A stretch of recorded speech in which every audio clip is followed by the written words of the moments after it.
Assalamualaikum warahmatullahi wabarakatuh.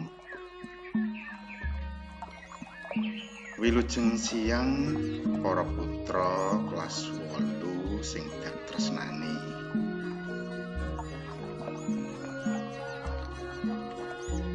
Sadurunge piwulangan dina iki dak wiwiti, ayo saiki ndedonga dhisik supaya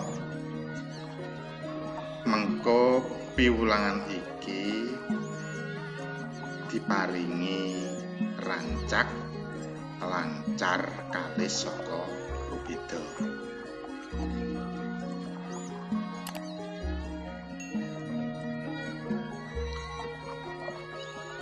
Bocah-bocah, ing kalodhangan dina iki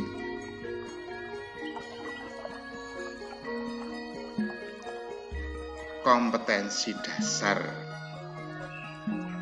utawa materi sing arep dibahas yaiku KD 4.2 menulis tembang kinanti dengan bahasa sendiri. Dene indikatore 4.2.1 menganalisa langkah-langkah membuat tembang kinanti. Banjur 4.2.2 yaiku membuat tembang mocopat kinanti.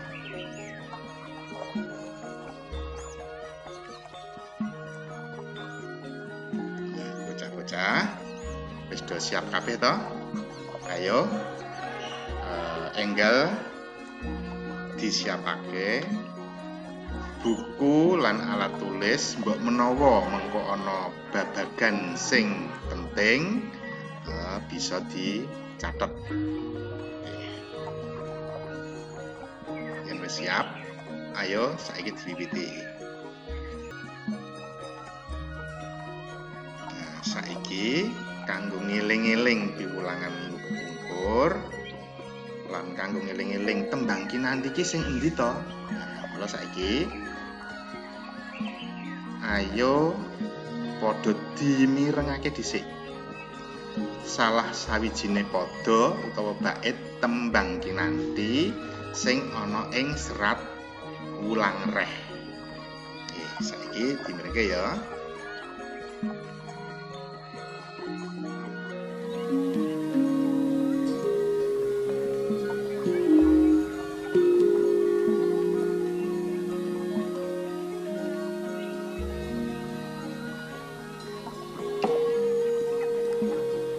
Padha gulangening kalbu ing sasmita amrih lan tep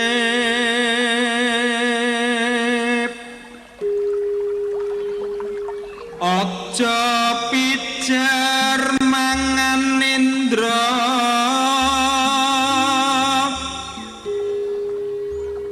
kaprawiran den kaesti pesunen sariranira cegahen dahar lan guling.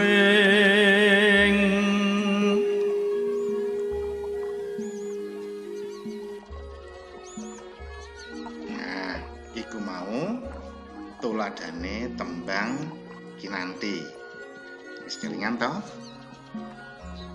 Kaya ngapa to tembang kinanti iku? Nah, iku mau kowe kabeh wis do mirengake. Ananging ing kene ora bab carane nembang sing arep dibahas. Sing arep dibahas yaiku kepriye carane nulis utawa nggawe tembang kinanthi supaya kowe kabeh mengko gampang anggone nggawe tembang utawa nulis tembang. Mula aja gur anggere nulis. Supaya gampang anggone nggawe tembang iku kudu mangerteni urut-urutane utawa langkah-langkahe nggawe tembang. Dene langkah-langkahe nggawe tembang iku kaya mangkene.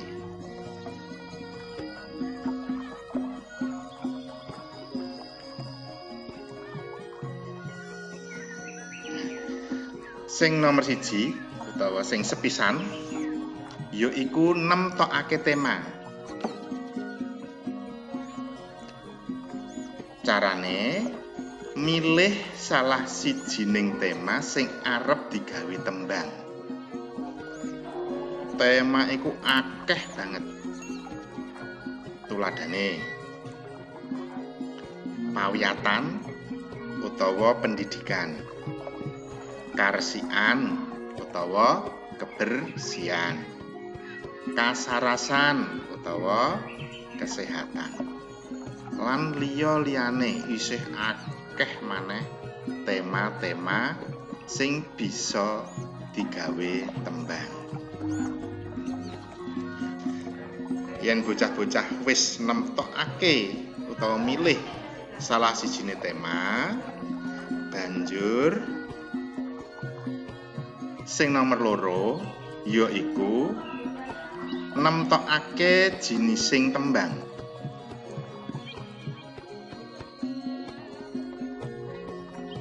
Carane milih salah sijine tembang sing arep digawe.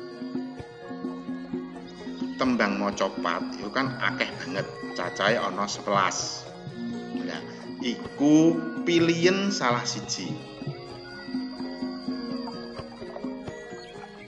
Bisa milih Mas Kumambang, Mijil, utawa Kinanti, utawa Sinom, utawa Durma, utawa tembang liyane. Yen wis mbok pilih salah sawijine tembang sing arep mbok gawe, langkah sabanjure sing nomor 3 yaiku nulis paugerane tembang.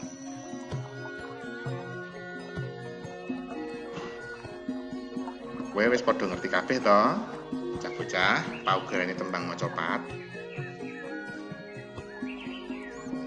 Kanggo ngiling-iling maneh, paugerane tembang macapat yaiku ana 3. Sing nomor 1, guru gatra,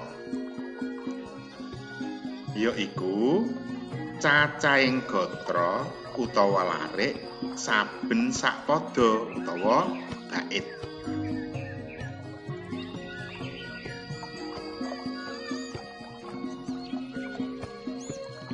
Sing nomor 2, guru wilangan.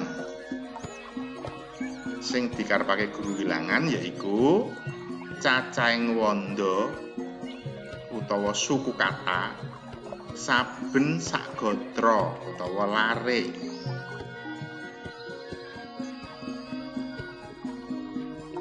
Dene sing pungkasan utawa sing nomor 3, paugerane nulis utawa tembang macapat yaiku guru lagu utawa dongding. Sing dikarepe guru lagu yaiku tibaning swara ing pungkasaning gatra utawa larik.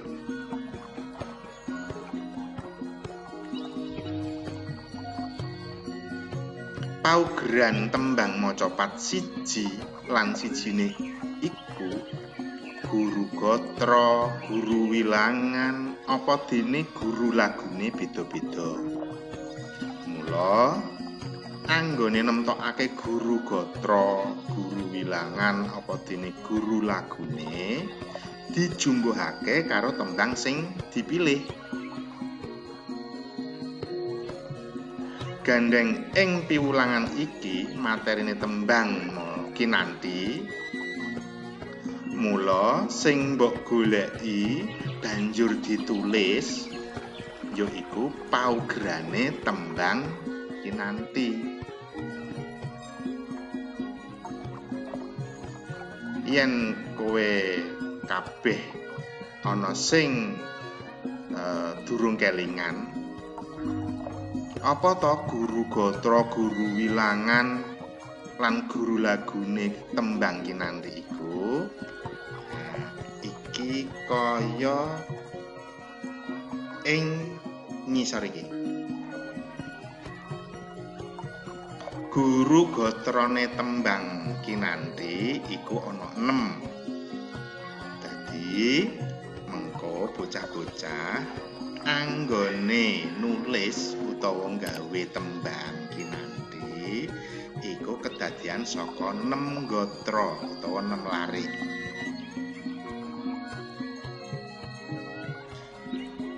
Banjur guru wilangane tembang kinanthi. Guru wilangane tembang kinanthi iku gatra nomor 1 kedadian saka 8 wanda utawa 8 suku kata. Gatra nomor 2 utawa baris nomor 2 uga kedadian saka 8 wanda utawa 8 suku kata. Gatra nomor 3, nomor 4, nomor 5 lan gatra sing pungkasan nomor 6 padha kedadian saka 8 wanda utawa 8 suku kata. Sing pungkasan guru lagu. Guru lagune tembang kinanthi gatra sepisan yaiku A. Dadi mangko anggonmu nulis utawa gawe tembang gatra sepisan aksara swara utawa huruf hidupe sing ana mburi dhewe ing gatra sepisan kuwi aksara A. Gatra nomor 2 guru lagune I. Mula mengko aksara swara utawa huruf hidup ing pungkasaning larik utawa pungkasaning gatra nomor 2 engko aksara I. Banjur gatra nomor 3 A, gatra nomor 4 I, gatra nomor 5 A lan gatra nomor 6 utawa sing pungkasan I. Nah, iku paugerane tembang kinanthi. Ana kalane kanggo gampangake nyebut iku guru wilangan lan guru lagu iku digabung. Dadine guru wilangan lan guru lagune tembang kinanthi yaiku 8A, 8I, 8A, 8I, 8A lan gatra nomor 6 8I. Bang ta? Ya. Yen kowe wis ngerti kabeh,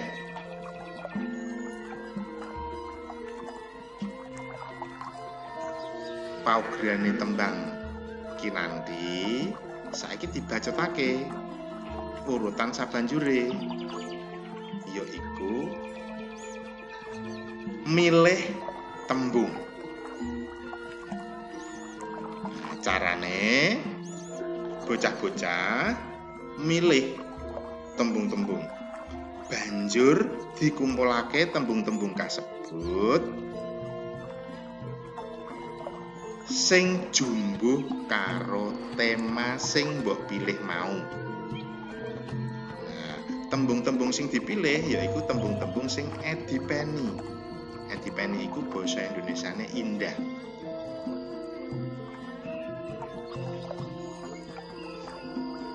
Tuladhane menawa milih tema pawiyatan utawa pendidikan.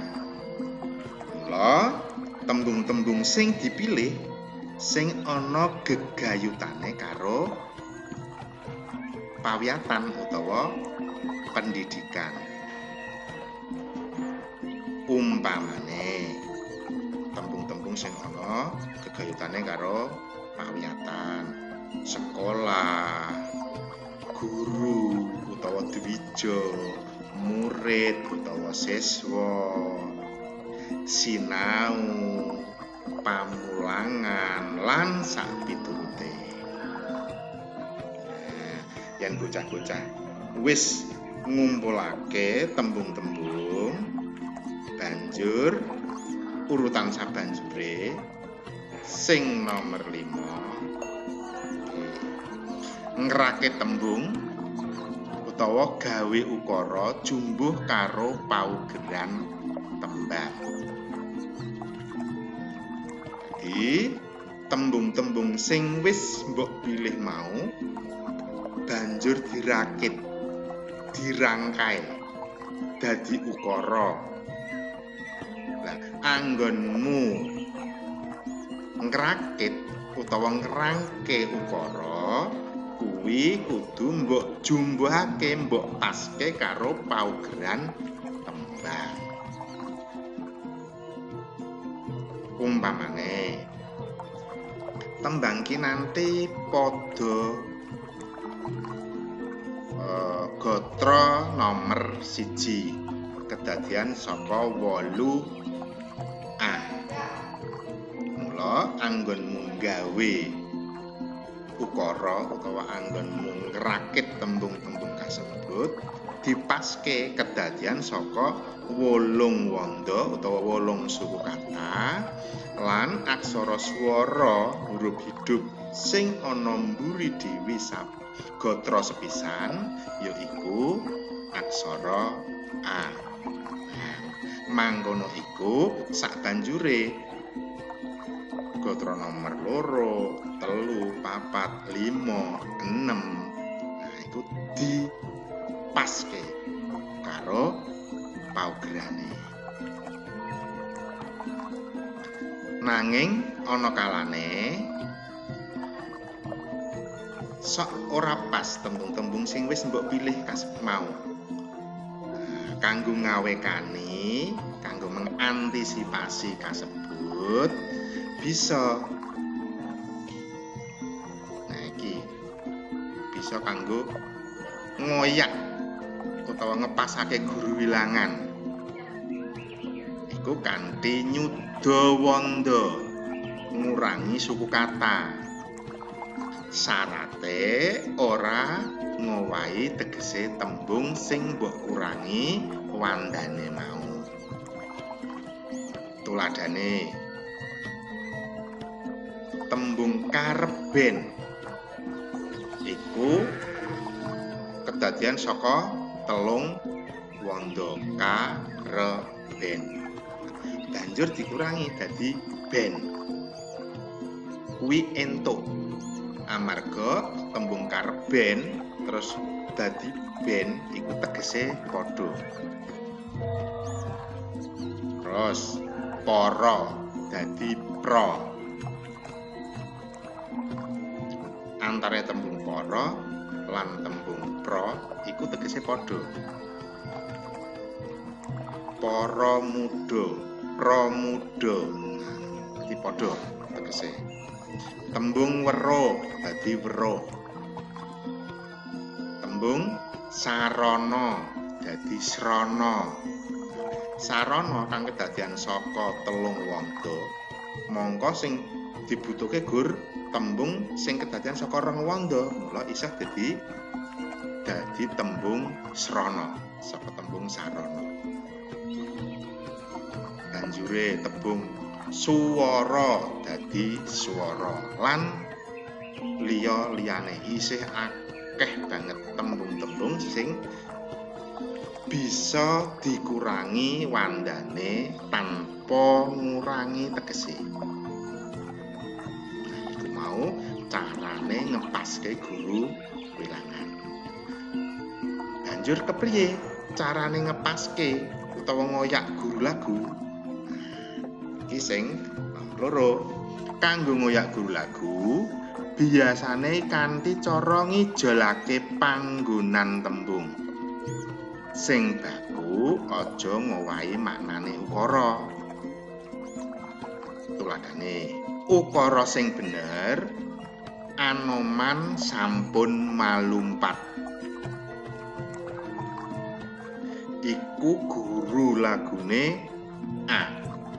Kamangka sing dibutuhake guru lagune U. Mula banjur antarane tembung sampun lan tembung malumpat diijolake. Dadine Anoman malumpat sampun.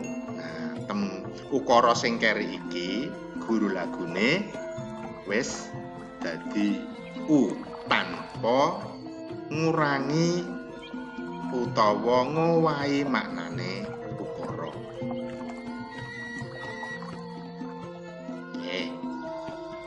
Menawa tembung-tembung kasebut wis mbok raket, wis dadi urutan sing pungkasan sing nomor 6 yaiku njinglengi utawa neliti maneh tembang kang wis digawe. Tembang sing wis mbok gawe iku mau luwih becik diteliti maneh. Mbok menawa durung pas guru gatra, guru wilangan, apa dene guru lagune. Utawa tembung-tembunge ana sing kurang trep, kurang pas, iku isih bisa mbok owahi maneh. Sabanjure menawa kowe wis yakin karo tembang sing wis mbok gawe iku, ora perlu diowahi maneh, ateges tembang kasebut wis dadi. Gampang ta? Jadi iku mau urut-urutan utawa langkah-langkahe carane gawe tembang.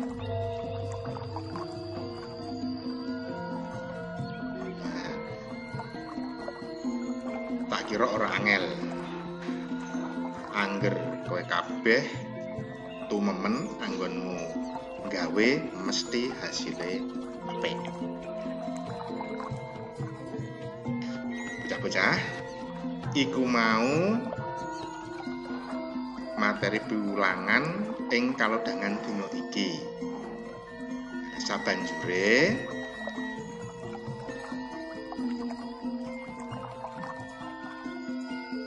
ana tugas. Apa tugase? Tugase mangkene.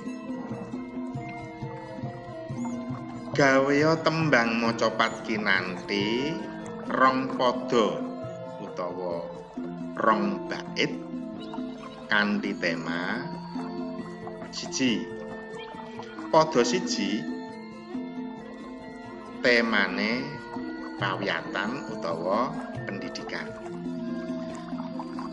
Dene sing nomor loro, pada loro utawa bait nomor loro, tema kasarasan utawa kesehatan.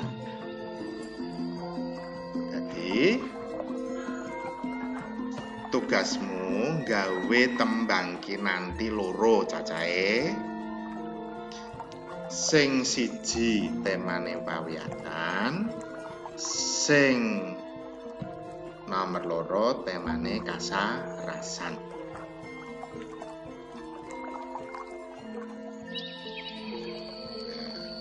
Tugas digarap ing buku tugas. Aja lali diwenehi jeneng kelas lan nomor absen. Banjur anggone ngumpulake nunggu pengumuman saka sekolah.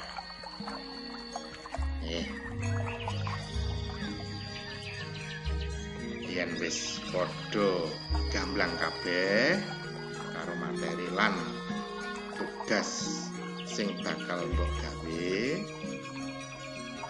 piwulangan dina iki dak cukup semene. Muga-muga bocah-bocah padha diparingi gampang anggone garap tugas. Assalamualaikum warahmatullahi wabarakatuh.